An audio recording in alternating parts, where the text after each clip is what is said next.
안녕하세요. 오늘은 사업주의 작업 중지에 대해서 말씀을 드리겠습니다. 들어가기 앞서 작업 중지 종류 세 가지 사항을 소개해 드리도록 하겠습니다. 사업주에 의한 작업 중지,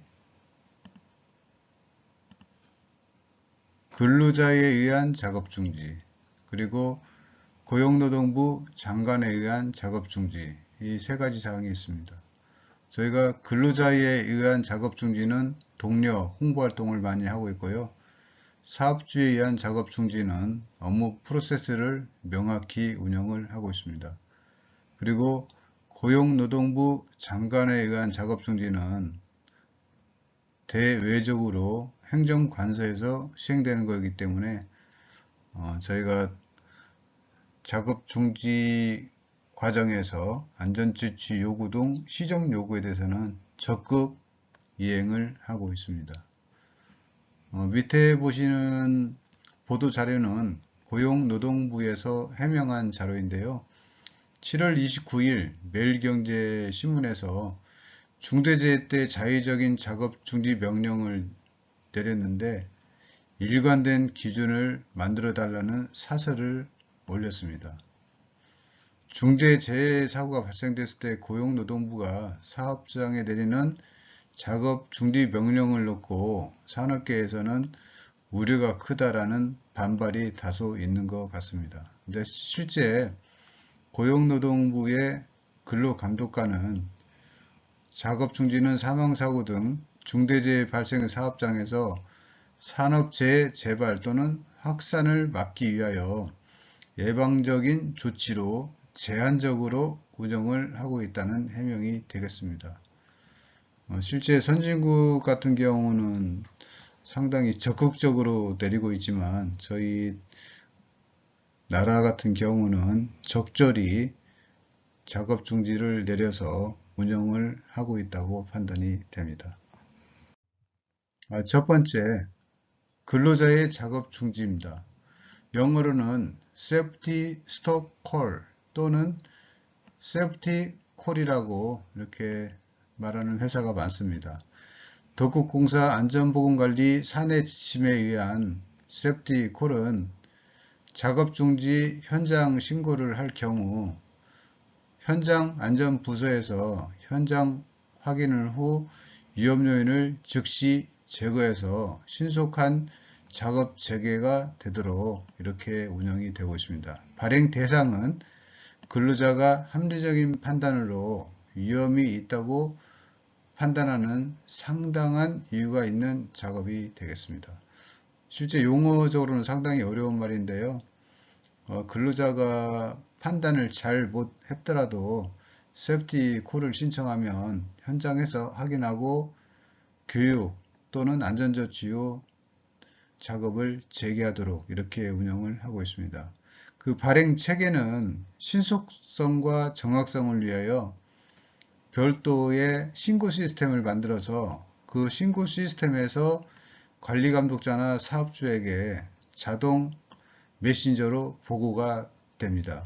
그리고 관리감독자가 그 현장에 즉시 투입되어 안전 개선을 하도록 이렇게 운영을 하고 있습니다. 그리고 근로자의 작업 중지는 포상제도를 시행을 해서 많은 사람이 활용할 수 있도록 이렇게 운영이 되고 있습니다.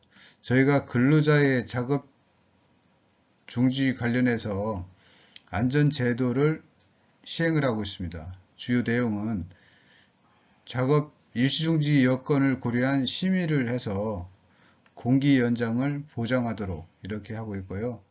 계획 예방정비 공사 같은 경우 30일당 하루에 안전공기를 보장해서 추가 안전공기를 보장하도록 이렇게 운영을 하고 있습니다. 근로자의 작업 중지는 잘 활용하면은 실제 근로자의 피로 회복 또는 안전 확보에 상당히 중요한 거라고 판단이 듭니다.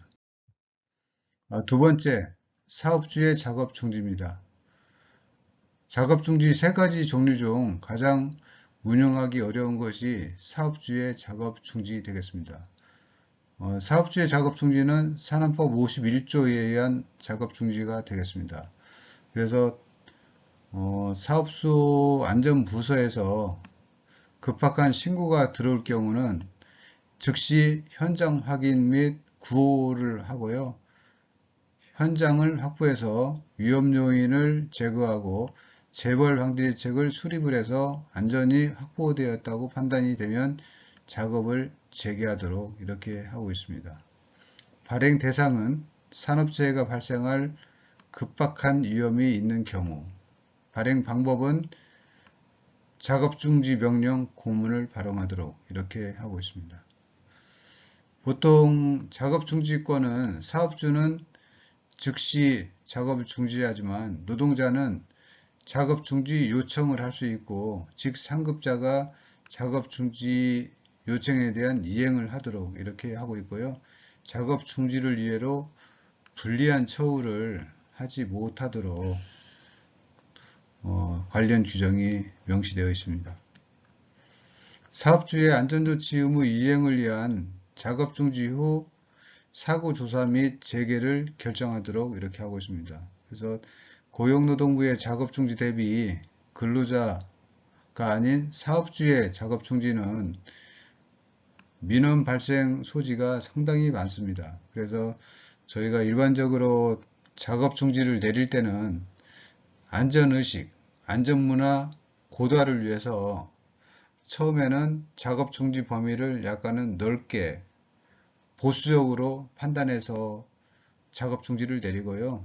어느 정도 안전문화 수준이 좀 올라갔다고 판단이 되면은 작업중지 범위는 해당 작업에 직접적으로 관계 있는 부분만 약간은 협소하게 작업중지 범위를 내리는 게 좋습니다. 그래야 작업중지를 통해서 안전도 확보하지만 매출도 고려를 해야 되기 때문에 작업 중지, 그러니까 사업주의 작업 중지는 작업 범위를 결정하는 것이 상당히 중요하다고 판단이 됩니다.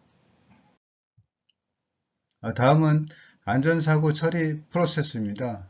안전사고 처리 프로세스의 가장 중요한 사항은 긴급 구호가 되겠습니다. 사고가 발생됐을 때는 가능한 사외 119에 신고를 해서 119를 통해서 구호 활동이 되도록 하고요. 그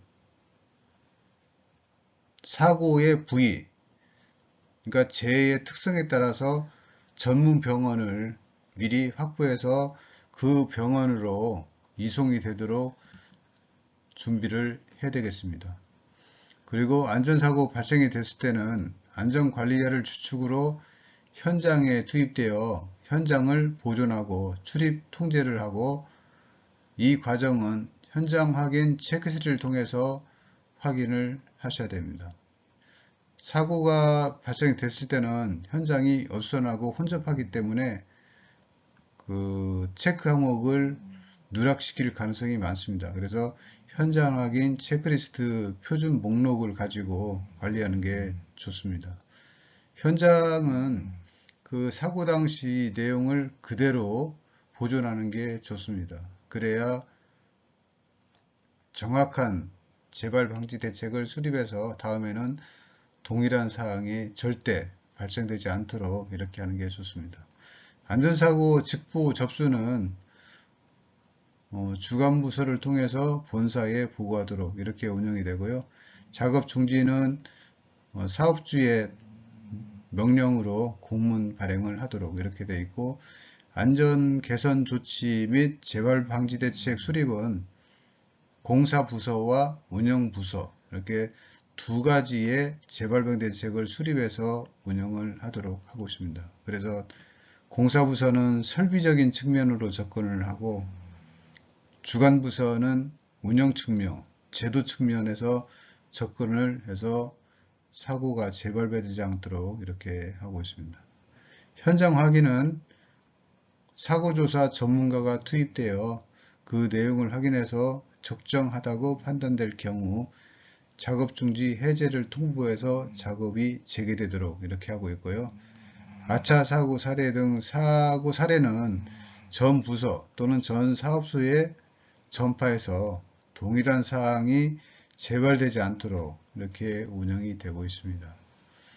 결론적으로 안전사고의 유의사항은 긴급구호, 현장보존, 출입통제, 그리고 재발 방지 대책을 설비 측면, 관리 측면 운영하는 것이 필요하다고 판단이 됩니다.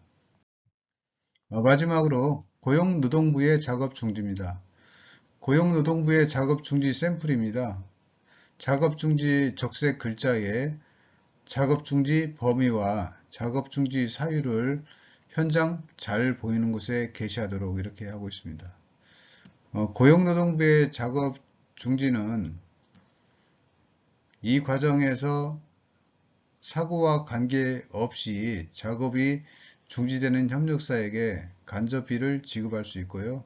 안전진단 수행, 사고 백서 개발, 협력사 제재 등을 시행을 하여 동일한 사고가 절대 발생되지 않도록 운영이 되고 있습니다. 다음은 작업 중지 관련 질의응답 결과인데요.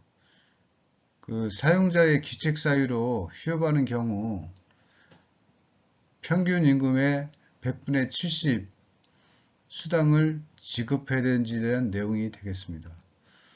본 내용에서는 현장 전체에서 발생할 수 있는 유사사고 위험으로부터 근로자를 보호하기 위한 조치이므로 사용자는 법에 의한 휴업수당을 지급해야 될 것으로 판단이 된다는 근로기준 정책과의 의견이 되겠습니다.